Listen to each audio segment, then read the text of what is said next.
Students, हमने जो है पिछले वीडियो में ये जाना कि वायलेंस क्या होती है और वायलेंस के जो प्रकार हैं हिंसा के, फिजिकल वायलेंस, इनवर्ड वायलेंस, और ये कि हर स्तर पर हम जो है हिंसा को देखते हैं। और हिंसा जिसका जो है आखिरी जो हिंसा है, अल्टीमेट जो वायलेंस है वो, यानी उसका मतलब क्या है, वॉर। अब युद्ध क्यों होते हैं, उसी के बाद आगे हम बढ़ लेते हैं। हमारा जो थर्ड जो पैरा है उसमें आगे जो जय कृष्ण मूर्ति क्या कहते हैं, there is violence between husband, wife and children, कि पति पत्नी और बच्चों में हिंसा होती है। There is violence between husband, wife and children. There is violence, antagonism, hate, cruelty, ugly criticism, anger, all this is inherent in man. Inherent जन्मजात या स्वाभाविक। तो देयर इज वायलेंस यानी हिंसा है, एंटागनिज्म शत्रुता, हेट घृणा, क्रुएल्टी निर्दयता, अगली क्रिटिसिज्म भद्दी आलोचना, एंगर गुस्सा या क्रोध, all this is inherent in man, कि ये जो है हिंसा, शत्रुता, घृणा, निर्दयता, भद्दी आलोचना, क्रोध, ये सब मनुष्य में कह सकते हैं स्वाभाविक रूप से हैं या अभिन्न अंग हैं या जन्मजात कह सकते हैं। It is inherent in each human being, यानी ये प्रत्येक मनुष्य में स्वाभाविक रूप से हैं ये, यानी कि प्रत्येक मनुष्य के अभिन्न अंग हैं, जन्मजात रूप से हैं प्रत्येक मनुष्य में ये। It is inherent in you, और ये आप में भी स्वाभाविक रूप से है, यानी आप में भी ये क्या है कि ये अभिन्न अंग हैं। And education is supposed to help you to go beyond all that. And education is supposed to help you to go beyond all that. Beyond यानी परे। और ये माना जाता है कि जो शिक्षा है वो तुमको इन सब चीज़ों से दूर रखने में सहायता करती है, यानी जो क्रोध है, हिंसा है, नफरत है, यानी शिक्षा से ऐसी उम्मीद की जाती है कि शिक्षा है जो तुम आपको इन सब चीज़ों से क्या रखने में मदद कर सकती है, दूर रखने में। Not merely to pass an examination and get a job, यानी शिक्षा से उम्मीद की जाती है ऐसी, यानी कि ऐसा माना जाता है कि ये सब चीज़ों से दूर रखने में यानी सहायता करती है। शिक्षा केवल परीक्षा में उत्तीर्ण होना, pass an examination and get a job, और नौकरी या काम प्राप्त करना नहीं है। शिक्षा का मतलब ये नहीं है कि हमने परीक्षा पास कर ली, परीक्षा में उत्तीर्ण हो लिए और नौकरी प्राप्त कर ली, ऐसा नहीं है।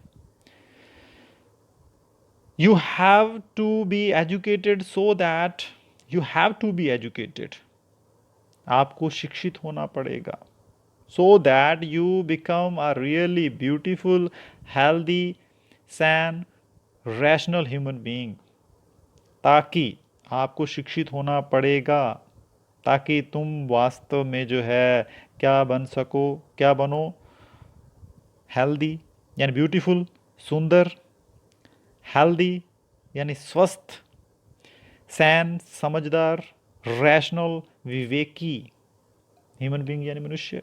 आपको शिक्षित होना पड़ेगा, you have to be educated so that you become a really beautiful, healthy, sane, rational human being. आपको शिक्षित होना पड़ेगा ताकि आप वास्तव में क्या बनो, सुंदर, स्वस्थ मस्तिष्क के, समझदार और विवेकी या विवेकशील व्यक्ति बनो। नॉट अ ब्रूटल मैन, ना कि एक पाशविक व्यक्ति या हिंसक व्यक्ति, ब्रूटल यानी पाशविक, हिंसक, जंगली कह सकते हैं। Not a brutal man with a very clever brain who can argue, argue यानी तर्क देना, एंड डिफेंड हिज ब्रूटैलिटी, ना कि एक पाशविक तथा बहुत चालाक व्यक्ति जो ये तर्क कर सके और अपनी पाशविकता को क्या कर सके, सही सिद्ध कर सके, ऐसा नहीं। You are going to face all these violence as you grow up, आप जैसे जैसे बड़े होगे इन सब जो हिंसा है उसका क्या करोगे, सामना करोगे। Going to face all this violence as you grow up, जैसे जैसे आप बड़े होगे तो इन सब हिंसा का क्या करोगे, सामना। You will forget all that you have heard here, आप वो सब भूल जाओगे, उन सब बातों को भूल जाओगे जो तुमने यहाँ पढ़ी है या सुनी है। You will forget all that you have heard here, आप वो सब भूल जाओगे जो आपने सुनी है या पढ़ी है, अभी पढ़ी है। And will be caught in the stream of society, और आप जो है समाज की सामान्य धारा में फंस जाओगे। समाज की जो स्ट्रीम ऑफ सोसाइटी, समाज की जो धारा है उसमें आप फंस जाओगे। You will become like the rest of the cruel, hard, bitter, angry, violent world, and you will not have to bring about a new society, a new world. और आप सब ये भूल जाएंगे तो फिर क्या होगा, आप भी क्या हो जाएंगे, निर्दयी, क्रूअल, हार्ड, कठोर, बिटर, कटु, एंग्री, वायलेंट, क्रोधी, उग्र world, and you will not have to bring about a new society, a new world. आप यानी कि दूसरे संसार की भांति हो जाओगे, और आप जो एक नया समाज, एक नया संसार, वो क्या नहीं बनाओगे, नहीं बना सकोगे, एक नया संसार नहीं बना सकोगे, क्योंकि आप भी उन्हीं के साथ शामिल हो जाएंगे जो दूसरे जैसे लोग हैं। क्योंकि संसार में हिंसा है, क्रोध है, नफरत है, घृणा है, तो आप भी उसी समाज का हिस्सा है, उसी समाज में रहते हैं, तो आप भी उसमें जकड़े जाओगे। But a new world is necessary, लेकिन एक नया संसार आवश्यक है। क्यों आवश्यक है? A new culture is necessary, एक नई संस्कृति की आवश्यकता है। The old culture is dead, buried, burned, exploded, vaporised, क्योंकि जो पुरानी संस्कृति है वो क्या है, डेड, मृत हो चुकी है। बरीड, दफना दी गई है। बर्न्ट, जला दी गई है। एक्सप्लोडेड, यानी एक्सप्लोडेड होता है विस्फोट से उड़ा देना, विस्फोट से उड़ा दी गई है। वेपोराइज्ड, यानी भाप बनकर उड़ा दी गई है, वेपोराइज्ड। तो एक नया जो कल्चर है, एक जो नई संस्कृति है, उसकी आवश्यकता है। The old culture is dead, buried, burned, exploded, vaporised. Old culture जो है वो क्या है, मृत, पुरानी संस्कृति मृत हो चुकी है। बरीड, दफना दी गई है। बर्न्ड, जला दी गई है। एक्सप्लोडेड, विस्फोट से उड़ा दी गई है। वेपोराइज्ड, भाप बनाकर उड़ा दी गई है। You have to create a new culture, आपको क्या करना पड़ेगा, नई संस्कृति उत्पन्न करनी होगी। A new culture can not be based on violence, जो नई संस्कृति है वो किस पर आधारित नहीं हो सकती, हिंसा पर। कैन नॉट बी बेस्ड यानी आधारित, वो हिंसा पर आधारित नहीं हो सकती। The new culture depends on you, नई संस्कृति आप पर निर्भर करती है, आप पर निर्भर है। कैसे? The new culture depends on you because the older generation has built a society based on violence, क्योंकि जो ये आप पर निर्भर कैसे, क्योंकि जो पुरानी पीढ़ी ने क्या किया है, हिंसा पर आधारित, आक्रामकता पर आधारित समाज का निर्माण किया। किस पर आधारित, हिंसा पर आधारित, बेस्ड ऑन एग्रेसिवनेस, आक्रामकता, बेस्ड ऑन वायलेंस, हिंसा पर आधारित। क्योंकि पुरानी जो पीढ़ी है उन्होंने हिंसा पर आधारित, आक्रामकता पर आधारित समाज का निर्माण किया है। And it is this that has caused all the confusion, all the misery. और यही जो कारण है, और यही कारण है कि इससे जो है अनिश्चितता और जो कष्ट हैं वो उत्पन्न हुए हैं। And it is this that has caused all the confusion, कि सारे जो यानी कि ये जो उलझने हैं, अनिश्चितता है, ऑल द मिजरी, सारे जो कष्ट हैं ये उत्पन्न हुए हैं। The older generations have produced this world, पुरानी पीढ़ियों ने संसार को बनाया है। And you have to change it, और आपको इसे बदलना है। You have to change it. You cannot just sit back and say, आप केवल बैठे नहीं रह सकते। आप केवल, you cannot just sit back, आप केवल बैठे नहीं रह सकते एंड से और यह नहीं कह सकते I will follow the rest of the people, I will follow the rest of the people, कि मैं भी जो है follow the rest of the people, दूसरे लोगों का क्या करूँगा, अनुसरण करूँगा, जो दूसरे लोग, और क्या करूँगा, and seek success and position, और क्या चाहूँगा, दूसरे लोगों का अनुसरण करूँगा और सफलता तथा पद को प्राप्त करूँगा, सफलता तथा पद को प्राप्त करूँगा, सीक सक्सेस एंड पोजीशन, सफलता तथा पद को प्राप्त करूँगा। If you do your children are going to suffer, यदि तुम ऐसा करते हो तो तुम्हारे बच्चे जो हैं उन्हें पीड़ित होना पड़ेगा, आर गोइंग टू सफ़र, वो कष्ट उठाने वाले हैं।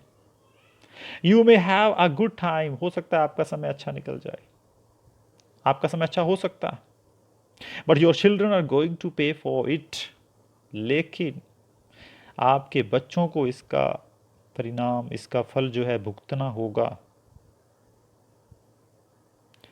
सो you have to take all that into account, इसलिए आपको इनटू एन अकाउंट, आपको मतलब इस ध्यान में रखना, आपको इन सब बातों को ध्यान में रखना चाहिए।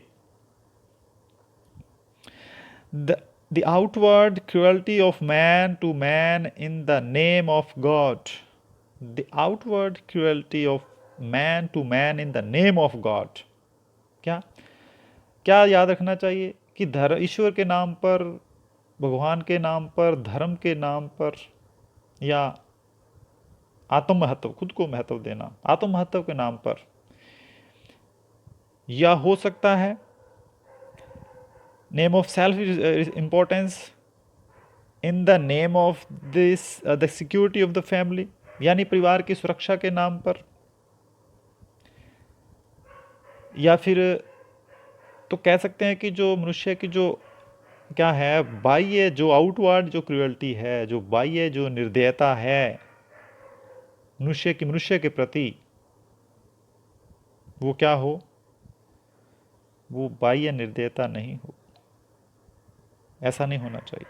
फिर से देख लेते हैं।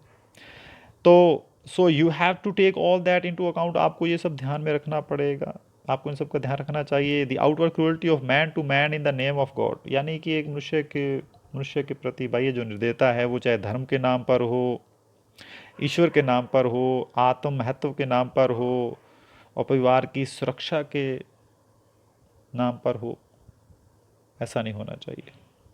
You will have to consider the outward cruelty and violence, आपको मानना पड़ेगा किसको, जो ये बाह्य जो निर्दयता है और जो हिंसा है, and the inward violence which you do not yet know, और आंतरिक हिंसा जिसे तुम अभी तक जानते नहीं हो, लेकिन आपको ये ध्यान रखना होगा। तो ये हमने थोड़ा आगे बढ़े हैं कि हिंसा जो है कहाँ कहाँ होती है, कि परिवार में पति पत्नी बच्चे उनके बीच में हिंसा होती है। और इस लेख में जो है जय कृष्णमूर्ति ये बताते हैं कि आप भी आगे जैसे जैसे आप बड़े होगे तो आपको समाज में जो है, संसार में हिंसा का, ये सब का सामना करना पड़ेगा वहाँ पे, क्योंकि क्रोध है, नफरत है, घृणा है। और इसमें बात हुई है ओल्ड कल्चर की, ओल्ड कल्चर जो है उसकी विशेषता क्या रही है, ओल्ड कल्चर जो कैसा था वो, यानी कि डेड, बरीड, एक्सप्लोडेड, वेपोराइज्ड। और पुरानी पीढ़ी ने ऐसा संसार यानी कि हमारे सामने जो रखा है जो हिंसा पर आधारित है। और नया कल्चर इसलिए आवश्यक है ताकि एक अच्छी समाज को हम आगे ला सकें। तो ये है, अगले वीडियो में उसके और आगे बढ़ेंगे हम। Thank you.